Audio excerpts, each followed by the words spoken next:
जो चीज़ आपके मन में है, आपके दिमाग में है, उसे सच में बदलने में वक्त नहीं लगता। 94.3 माय एफएम से मैं हूँ विनी और चलो आज कुछ अच्छा सुनते हैं। मधुसूदन जी जो कि एक सामान्य से परिवार के रहने वाले थे, जब वो अपनी हायर एजुकेशन करने के लिए अयोध्या गए तब उन्हें एक आश्रम में रखा गया, क्योंकि वो आश्रम एक ऐसी जगह थी जहाँ स्टूडेंट से कोई फीस नहीं ली जाती थी। बस आश्रम के कामकाज में हाथ बटाना होता था और स्टूडेंट्स की देख रेख के लिए एक स्वामी जी थे। स्वामी जी जो कि धर्म कर्म में बहुत विश्वास रखते थे और स्टूडेंट्स को हमेशा पॉजिटिविटी सिखाते रहते थे। स्वामी जी एक लाइन हमेशा कहा करते थे, जेही के जेही न सत्य सनेहु, सोते ही मिलही न कछु संदेहु। मधुसूदन जी पूछते इसका मतलब क्या, तो उन्होंने बताया कि रामचरितमानस की चौपाई है। इसका मतलब ये होता है कि अगर किसी चीज़ को तुम पूरी इच्छा से चाहते हो वो तुम्हें मिलकर रहती है। मधुसूदन जी कहते ज़रा समझाइए मुझे इस बात को। तो उन्होंने कहा भाई देखो, जिस चीज़ को पाने की तुम्हारे अंदर इच्छा है तुम उसके विचारों में डूब जाते हो। जब उसके विचारों में डूब जाते हो तो धीरे धीरे तुम वैसे ही कर्म करने लगते हो, और जब तुम्हारे विचार और कर्म एक साथ हो जाते हैं तब तुम उस चीज़ को पाने के योग्य बन जाते हो और योग्य बनते ही वो चीज़ तुम्हें मिल जाती है। मधुसूदन जी को बड़ी आश्चर्यजनक लगती थी ये बात। कहते थे कोई सरल तरीका बताइए इसका, तो बोलते थे ईश्वर की प्रार्थना। ईश्वर की प्रार्थना से सब कुछ मिल सकता है क्या? ये तर्क वितर्क दोनों में चलता रहता था। ऐसे करते करते समय बीतता गया। मधुसूदन जी की पढ़ाई पूरी हो गई, लखनऊ में एक सरकारी नौकरी लग गई। अब जब वो आश्रम से जा चुके थे तो धीरे धीरे रोजमर्रा के कामकाज में आश्रम से बिल्कुल संपर्क ही टूट गया था। लेकिन अब 20-22 साल बाद 3-4 दिनों से मधुसूदन जी सो ही नहीं पा रहे थे। जैसे ही जाकर लेटते तो आश्रम की और स्वामी जी की याद आने लगती। उन्होंने तय करा कि एक बार फ़ोन लगा के स्वामी जी की हालचाल पूछ लो, क्योंकि मन में बेचैनी बहुत हो रही थी।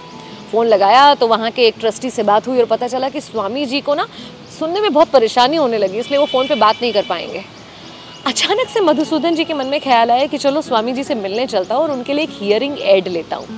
पास में जो डॉक्टर रहते थे उनसे स्पेशलिस्ट का पता पूछा, उनसे एक हियरिंग एड ली जो उन्हें पसंद आई और सोचा चलो इसे लेकर स्वामी जी के लिए तोहफे की तरह लेकर अयोध्या जाता हूँ। अयोध्या गए सुबह सवेरे तो वहाँ विद्यार्थियों का नाश्ता वगैरह चल रहा था। एक विद्यार्थी से बातचीत में पूछा कैसे है स्वामी जी, उसने बताया बूढ़े हो गए, अब उन्हें सुनाई कम देता है। इन्हें पूछा डॉक्टर को तो दिखा लिया होगा? आया था डॉक्टर, मशीन का बोल के गया है। तो मशीन नहीं ली? तो बोलते यहाँ कहाँ मिलती है, वो मशीन सिर्फ लखनऊ में मिलती है। तो बोले तो लखनऊ से तो मंगवा ली होगी ना?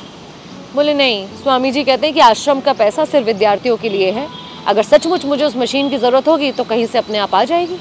और इसीलिए हम लोग पिछले 2-3 दिनों से सामूहिक प्रार्थना कर रहे हैं कि ईश्वर कहीं ना कहीं से लखनऊ से वो मशीन भेज दे।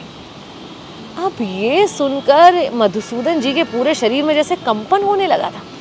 अब उन्हें समझ में आया कि पिछले 2-3 दिनों से जो बेचैनी हो रही थी असल में इसलिए हो रही थी कि यहाँ ये सब लोग प्रार्थना कर रहे थे और इनकी प्रार्थना की वजह से ही कहीं ना कहीं इनके मन में ये ख्याल उठा कि चलो ये मशीन खरीद लो।